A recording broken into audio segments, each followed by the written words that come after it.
Hello friends, my name is HADASSAH TREU. I'm an award-winning Christian author, blogger, poet and speaker. Welcome to my YouTube channel where I offer biblical encouragement and inspiration. Today I want to ask you a question. What does it mean to grieve in God's presence and why this is the secret to healing? Everybody, I think, has experienced different forms of grief because grief has many faces and many forms. But we all know that grief really changes everything. It changes also our prayers. But it's okay to come in God's presence even when we are angry, sad, numb, sorrowful, depressed, even when we don't know what to say and how to say. God is close to the brokenhearted, and it's good for us to approach Him and come into His presence. Really, what we need to heal and to grow is His presence and our honest presence with Him. Some of us treat grief like a spiritual failure, but it's not a failure. It's simply the human response to grief and loss. God is ready and waiting for us to come to Him as we are and express our pain and our grief. Part of the grief journey, and a very essential part actually, is to learn to grieve in healthy ways.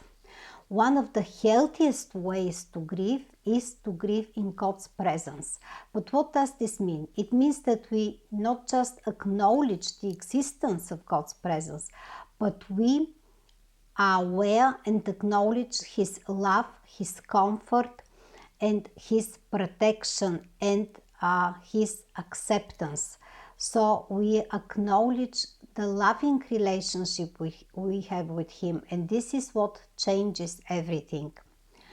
But we need to be sure and not to mix the two things. Feeling better is not the same as God's presence.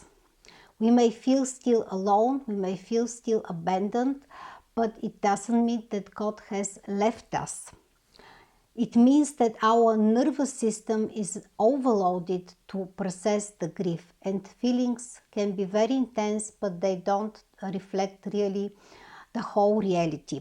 So let's remember that God's presence is not always a painkiller. Yes, it can comfort us, it can soothe our pain, but we should not take it as a painkiller. Many times it's a companionship, and sometimes a quiet companionship that doesn't announce itself, but it's here. So we can always rely on Him and His presence. Often when struggling with intense painful feelings, we don't know how to express them. We don't have words to express them. And that's why we can, so to say, borrow words from the authors of the psalm in the Bible.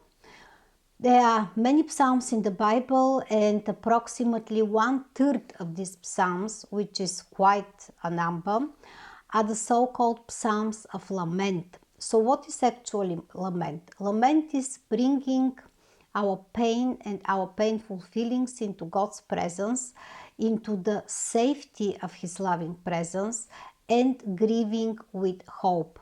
For example, such lament psalms are Psalm 18, Psalm 22, Psalm 88, just a few examples, and many, many more. The most important thing about these psalms is the honest expression of painful feelings in the presence of God. This is actually grieving with hope. This is a holy complaint. It makes for us possible to heal and to get comfort and to get strength from the Lord. This really makes all the difference.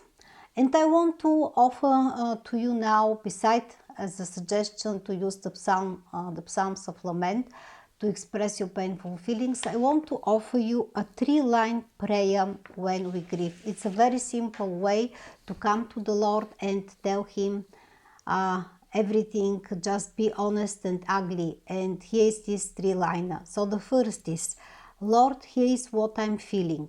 And we name what we are feeling. Lord, Here is what I'm afraid of, because often grief goes with fears, with different fears, fears of the future, fears of the unknown, fears of failure, and many, many others. And the third, Lord, here's what I need today. We can tell the Lord, we need your help, we need your comfort, we need your strength, we need your protection, we need solution to this and this problem. So once again, the three-liner, Lord, here's what I'm feeling, Lord, here's what I'm afraid of, and Lord, here's what I need today. As I said, we can keep it ugly and honest and tell the Lord everything what's on our hearts. We can be sure He hears and will provide for us. And when we don't want to use words, our silence in His presence counts. We can just sit and be present with Him and be silent and, so to say, let our hearts commune with each other. God is still with us and He still hears the silent cries of our heart. There are, of course, pains which are so intense and so difficult to express that we simply numb and suppress them. But in order for us to heal, we need to give God access to our pain. We need to name this pain. We need to ask Him to work into this pain. Let's not forget that the Lord is the ultimate healer, and really He can heal even the most heavy or incurable soul wounds. For example, when we lose a loved one, we often think that our heart is so broken that healing is not possible and that we will stay forever like this. But this is not the truth.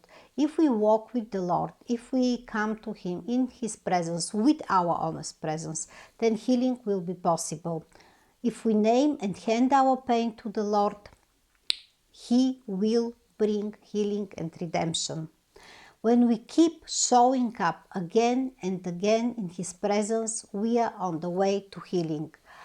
Such healing, of course, doesn't happen dramatically often in some big milestones or achievements or big revelations, but it happens gradually, even invisible, even step by step, with the cup of coffee, with the silent prayer, with moments of joy scattered throughout the day, even with the simple fact that we don't quit, that we continue on the road ahead, that we continue to pursue wholeness and healing. Often people tell grieving hearts to move on. This, of course, is not possible because we are not supposed to erase the loss, if it's said in this sense, to move on. We are not supposed to erase, and we cannot erase the loss. We cannot erase the love, because our grief is the response to this loss and to this love. But healing, real healing, usually looks not like moving on and forgetting, but it means that the loss still stays true, still stays real, but our capacity grows around the loss. We grow around the loss. Our heart enlarges around the loss. We learn to experience joy again. We learn to laugh again. We learn to ride the waves of grief, which come often very unpredictable. We learn to grieve in a healthy ways. The grief waves are real, and especially when anniversaries or other reminders of our loss come, then these grief waves hit us. But we don't fail because an anniversary hits hard. This is grief being grief. So I hope that this video encourages you to come as you are to the Lord, to come into His presence, with your honest presence, to be honest, to be real, and to search healing and wholeness with the Lord, and to move forward, but with the Lord in the right direction. My question: do you have favorite psalms of lament, or how do you grieve in healthy ways?